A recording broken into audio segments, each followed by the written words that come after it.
Hello everyone, एक बार फिर से स्वागत है आप सभी का आपके अपने यूट्यूब चैनल जीएस बाय शुभा में। कैसे हैं सभी? मैं आशा करती हूँ सभी लोग बहुत ही अच्छे होंगे, एकदम स्वस्थ होंगे। चलिए अब अपनी आज की केमिस्ट्री की क्लास पर आते हैं। जैसे कि आप लोग जानते हैं कि केमिस्ट्री में हमने सबसे पहला टॉपिक क्या लिया था? मैटर लिया था। तो हमने मैटर जो हमारा टॉपिक है, आज उसकी कौन सी क्लास है? आज उसकी 5वीं क्लास है। अब तक की 4 क्लासेस में हम क्या क्या पढ़ चुके हैं एक बार मैं आपको बता देती हूँ, फिर हम अपनी आज की क्लास पर आते हैं। तो हमने स्टार्टिंग में क्या पढ़ा था कि पदार्थ क्या होते हैं, मैटर क्या होते हैं। मैटर के बारे में जाना हमने।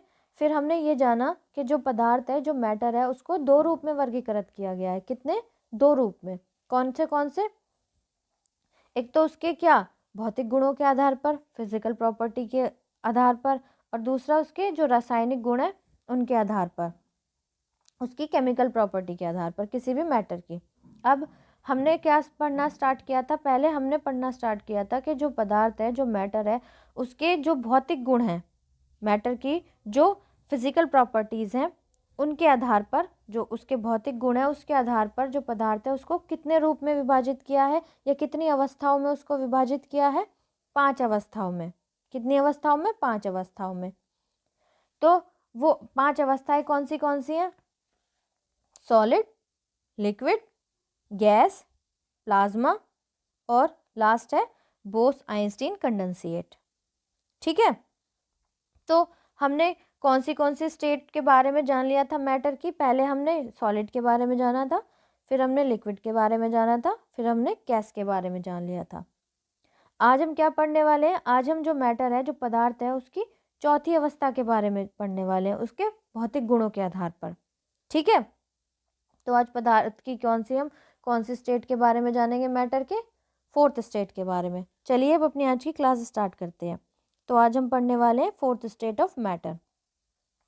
तो 4th स्टेट क्या है मैटर का? मैटर का 4th स्टेट है प्लाज्मा। क्या है? प्लाज्मा। अब हम कैसे समझ सकते हैं कि ये प्लाज्मा है, या फिर हम कैसे जानेंगे कि ये पदार्थ है, इसको हम प्लाज्मा का रूप देंगे? वो जानते हैं। चलिए।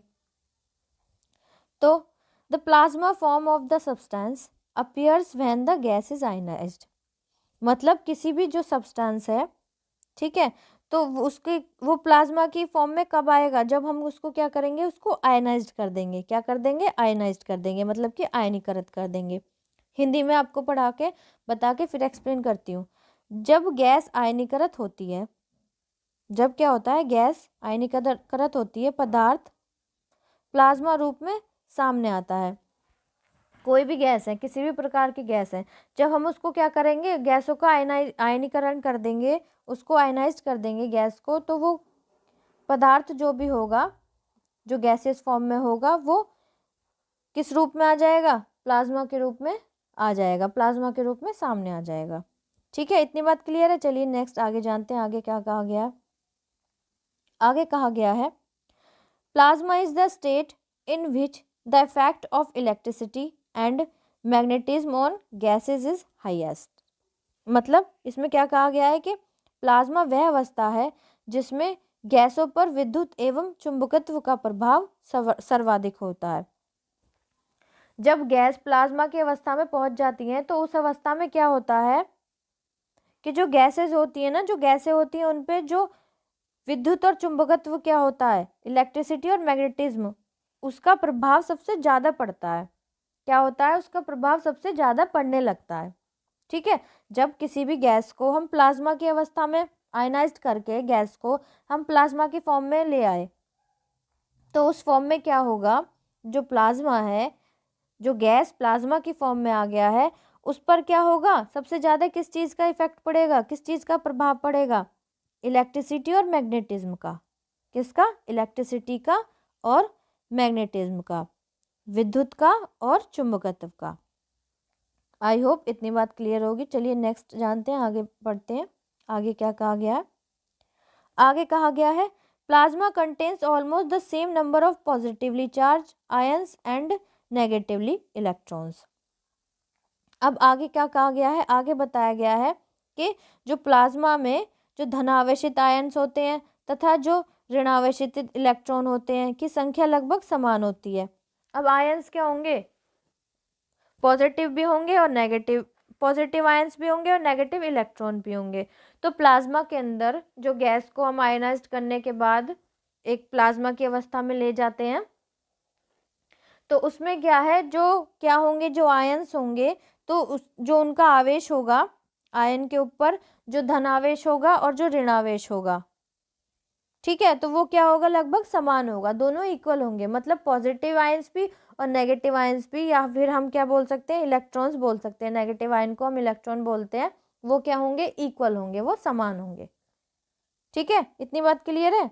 चलिए अब नेक्स्ट आगे देखते हैं, आगे क्या कहा गया है। आगे बताया गया है, formed at a very high temperature, plasma is almost found in star। बहुत उच्च तापमान पर निर्मित होने वाला प्लाज्मा प्रमुख रूप से तारों में पाया जाता है। अब इसमें क्या बताया गया है, इसमें कहा गया है कि बहुत उच्च तापमान पर जो निर्मित होता है प्लाज्मा, वो प्रमुख रूप से किन में पाया जाता है, जो तारे होते हैं, जो स्टार्स होते हैं, जो हम रात के टाइम में आसमान में देखते हैं, जो स्टार्स होते हैं। हमारा सन क्या है, सन भी एक स्टार है, जो कि अर्थ के सबसे नज़दीक है। तो ये जो स्टार होते हैं, जो तारे होते हैं, जब इनका जो टेम्परेचर क्या होता है, बिल्कुल हाई हो जाता है, हाई टेम्परेचर हो जाता है, तो इनमें जो प्लाज्मा निर्मित होता है, क्या होता है, जब इनका टेम्परेचर हाई हो जाता है, तो जो इनके अंदर जो प्लाज्मा निर्मित होता है, वो किस में होता है, वो मुख्य रूप से तारों में पाया जाता है। किस में पाया जाता है, जो स्टार्स होते हैं उनके अंदर ये पाया जाता है। ठीक है, इतनी बात क्लियर है। चलिए नेक्स्ट आगे चलते हैं, आगे क्या बताया गया है। आगे कहा गया है, the reaction between plasma and atomic particles in the upper atmosphere of the earth is responsible for the aurora borealis और नॉर्थर्न लाइट्स। अब जो रिएक्शन होती है किसके बीच में, प्लाज्मा के बीच में और जो एटॉमिक पार्टिकल्स होते हैं उनके बीच में, ये रिएक्शन होती कहाँ है, जो हमारा जो एटमॉस्फेयर है उससे ऊपर होती है, अपर एटमॉस्फेयर में होती है पृथ्वी के। ये जो कि किसके लिए जिम्मेदार होती है, जो नॉर्थर्न लाइट होती है, जिसको हम क्या बोलते हैं, अरोरा बोरेलिस। क्या बोलते हैं, अरोरा बोरेलिस। चलिए हिंदी में एक्सप्लेन करती हूँ। पृथ्वी के ऊपरी वायुमंडल में प्लाज्मा और परमाणु कणों के बीच की प्रतिक्रिया अरोरा बोरेलिस या उत्तरी प्रकाश के लिए जिम्मेदार है। अब जो उत्तरी प्रकाश होता है, जो उत्तर की तरफ प्रकाश होता है, जिसको हम अरोरा बोरेलिस भी बोलते हैं, तो ये किस रूप में होता है, किस प्रकार से होता है, जो हमारी वायुमंडल, जो पृथ्वी का जो वायुमंडल है उसकी जो ऊपरी सतह है, उसके जो ऊपर है, जो प्लाज्मा होते हैं और जो परमाणु के कण होते हैं, इनके बीच में क्या होता है, इनके बीच में एक प्रक्रिया होती है, प्रतिक्रिया होती है, जिससे क्या होता है, जो किसके लिए जिम्मेदार है, जो उत्तरी प्रकाश है उसके लिए जिम्मेदार है। ठीक है, तो ये थी आज की आपकी छोटी सी क्लास। कौन सी क्लास, ये इस टॉपिक की, इसमें बस इतना ही है, ज़्यादा आपको पढ़ने की ज़रूरत नहीं है, इतने में से ही आ जाता है एग्ज़ाम के अंदर। तो मेरा जो पर्पस था वो था कि आपको प्लाज्मा के बारे में फुल एक्सप्लेन कर दूं, प्लाज्मा एग्जैक्ट होता क्या है। ठीक है, तो ये आज की छोटी सी क्लास थी। कल की क्लास में हम किसके बारे में जानेंगे, कल की क्लास में हम जानेंगे जो पदार्थ है, जो मैटर है, तो उसके भौतिक गुणों के आधार पर जो उसकी पांचवी अवस्था है, बोस आइंस्टीन कंडेंसेट जिसको हम बोलते हैं, वो अवस्था कौन सी होती है किसी भी पदार्थ की, कल की क्लास में हम उसके बारे में जानेंगे। ठीक है, तो आज की क्लास आपको कैसी लगी है कमेंट में प्लीज़ ज़रूर बताइएगा, और साथ ही साथ क्लास को प्लीज़ लाइक ज़रूर कीजिएगा। अगर आप नए हैं चैनल पर तो चैनल को प्लीज़ सब्सक्राइब ज़रूर कीजिएगा, और ये जो वीडियो है इसको और लोगों तक भी पहुंचाइए ताकि और लोग भी क्या कर सकें, इस चैनल से जुड़ सकें। ठीक है, आज के लिए इतना ही रखते हैं, अब मिलते हैं कल की क्लास में, तब तक के लिए थैंक यू वेरी मच।